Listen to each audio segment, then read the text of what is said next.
If someone breaks the law and serves his or her time, the hope is that they get a second chance. But that doesn't always happen. A felony is a tough thing to have on one's resume. But sometimes experience on Chicago's tougher streets can be an asset.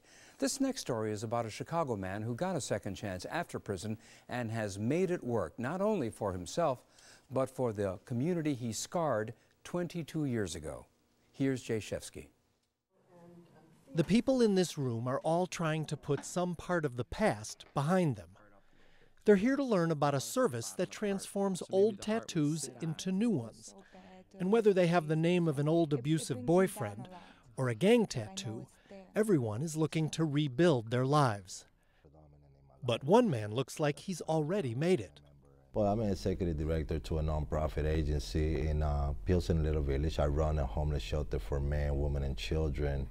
His name is Israel Vargas. His tattoo is hidden under his nicely tailored suit. It's an emblem of a street gang, and it covers his entire back. By having this on my back, I've always had to worry about having my shirt off in a water park with my kids. Vargas got this tattoo from his cellmate during the 12 years he spent in prison. They said, if this guy is crazy enough to put something that huge in his back, you do not mess with him. Israel Vargas came to Chicago from Puerto Rico when he was 12 years old.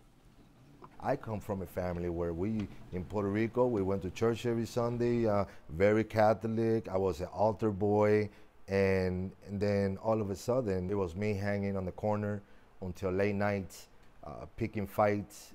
For the next 3 years, Vargas's involvement in the gang grew. Then, on January 17, 1990, he walked into bigger trouble. A drive-by shooting led to retaliation, and Vargas went to prison for murder. 16 years later, Israel Vargas became executive director of the San Jose Obrero Mission in Pilsen and Little Village.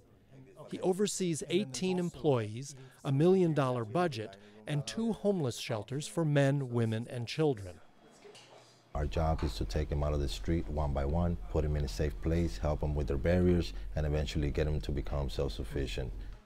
According to court records, Israel Vargas did not pull the trigger, but as an accomplice, he was still convicted of murder and sentenced to 35 years. When he arrived at Pontiac Prison, he says he went into survival mode, and it sounds like he was both smart and lucky. He allied himself with the leader of his gang. That was smart. The gang leader was enrolled in school, and that, as it turned out, was lucky. And I'm thinking to myself, okay, this guy has security on him all the time. If I go to school with him, that means that his security could be my security. So I started going to school. So you went to school to protect yourself, Yeah. not yet because you were going to become the head of an organization someday. No, no, to protect myself. So while in prison, Vargas earned 2 associate degrees and a minor in computer science. And after 12 years and 9 months, he was out on parole. I needed to serve some time, and not 2 years. It's very hard to come back when you're lost. At the San Jose Obrero homeless shelter, the residents are assigned a career counselor, they get computer access, and they meet with Israel Vargas. I became homeless at the age of 19, I think. And I was sleeping on the trains, and I was sleeping on stairwells. Israel has an edge that a lot of academic people, if you will, don't have, in that Israel has experienced many of these bad choices and the consequences of those choices. You tend to be able to accept what someone has to say if they've been through a similar situation. So yeah, it gives it a lot of credibility. You know, wow, you know, he's a director, you know, an executive director of an organization. If he did it, I can do it too.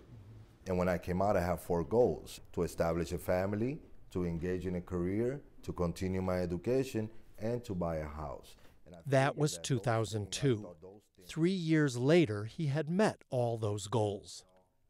Israel Vargas knows that he can't take all the credit for this success because he came back to a support system.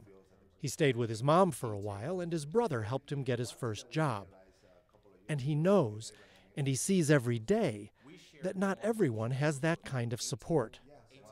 so he tries to provide it. For Chicago Tonight, this is Jay Shefsky. And there's more about Israel Vargas and the San Jose Obrero Mission on our website.